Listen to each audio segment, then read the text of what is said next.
أعوذ بالله من الشيطان الرجيم بسم الله الرحمن الرحيم اللهم صل صلاة كاملة وسلم سلاما تاما على سيدنا محمد الذي تنحل به العقد وتنفرج به الكرب وتقضى به الحوائج وتنال به الرغائب وحسن الخواتم ويستسقى الغمام بوجهه الكريم وعلى آله وأصحابه في كل لمعة ونفس بعدد كل معلوم لك يا رب العالمين.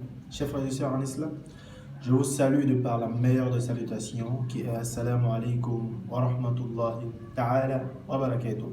Chers frères et sœurs, rapidement, j'aimerais partager comme ça avec vous aujourd'hui une astuce très importante. D'accord?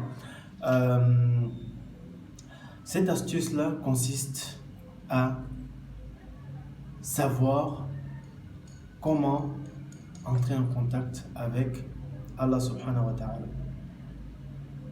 Hier, j'ai fait une vidéo dans laquelle j'ai donné un moment précis, d'accord? C'est une astuce qui nous permet d'entrer en contact avec Allah, bien sûr, mais dans un moment précis. Lors de ce moment, j'ai expliqué comme ça en disant que c'était l'après-prière, ce moment-là, l'après-prière. Donc après toutes les prières, c'est un moment clé que nous vivons tous les jours, mais nous ne prêtons pas attention à l'importance que ce moment a. Alors, j'ai souligné cela en disant que vous pouviez essayer cela chez vous, d'accord? Après toutes les prières, prenez au moins 2 à 3 minutes, asseyez-vous, parlez de votre vie à Allah. Je suis sûr à 100% que vous verrez les retombées positives dans votre vie, Inch'Allah. Donc, chers frères et sœurs, comme je le disais, encore aujourd'hui, je vais partager une toute petite astuce avec vous. Cette astuce-là consiste à nous expliquer comment entrer en contact avec Allah. Quelle est la chose la plus importante à faire? Donc, communiquer avec Allah, c'est basé sur deux choses. Aujourd'hui, lorsque nous avons besoin de soumettre une demande à notre Créateur, nous sommes obligés de nous rediriger vers des oustas, vers des guides religieux, des cheikhs, des imams. Mais pourquoi eux, ils arrivent à communiquer avec Allah et nous non? Pourtant, nous sommes tous des humains. Sommes-nous posé cette question-là, chers frères et sœurs? Alors, la réponse à cette question est toute simple. C'est que ces personnalités-là ont pu maîtriser la capacité à se connecter au monde spirituel, chers frères et sœurs.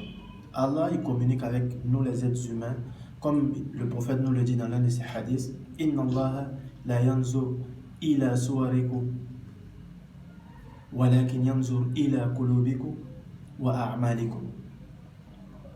Donc, si nous vérifions ou si nous recherchons l'explication de ces hadiths, nous allons comprendre que Allah dit comme ça que il n'a pas besoin de cette enveloppe charnelle qui nous recouvre. Non, mais lui, Allah, il regarde seulement notre fort intérieur. C'est ça, le cœur. Le cœur et l'âme. C'est de ça qu'Allah a besoin. Alors, beaucoup d'entre nous passent leur temps à supplier Allah, à faire des supplications, des invocations. Mais beaucoup d'entre nous se plaignent parce qu'ils ne voient pas de retombées, parce qu'ils ne voient pas d'impact positif dans leur vie. Donc, la raison est liée au fait que, premièrement, nous manquons de concentration. Premièrement, nous manquons de concentration dans nos invocations, dans nos supplications. 2, le cœur. Le cœur et l'âme. Il faut que ça vienne de notre fort intérieur. Cette supplication-là, il faut qu'elle vienne de notre fort intérieur. Ce qui veut dire que nous devons être sincères. C'est-à-dire lors de l'invocation, lors de cette supplication, il faut que nous soyons, 1, concentrés, 2, il faut qu'elle vienne de notre fort intérieur, chers frères et sœurs. C'est ça le secret. Donc, lorsque ces deux choses-là sont liées, lorsque nous combinons ces deux choses, vous verrez qu'automatiquement nous pourrons nous communiquer, nous pourrons nous connecter, disons, au monde spirituel afin de communier avec notre Créateur. Donc, chers frères et sœurs, c'était l'astuce que j'aimerais passer aujourd'hui, que j'aimerais partager avec vous. Qu'Allah nous facilite la pratique et bonne soirée À tous. Salam alaikum wa rahmatullahi ta'ala wa barakatuh.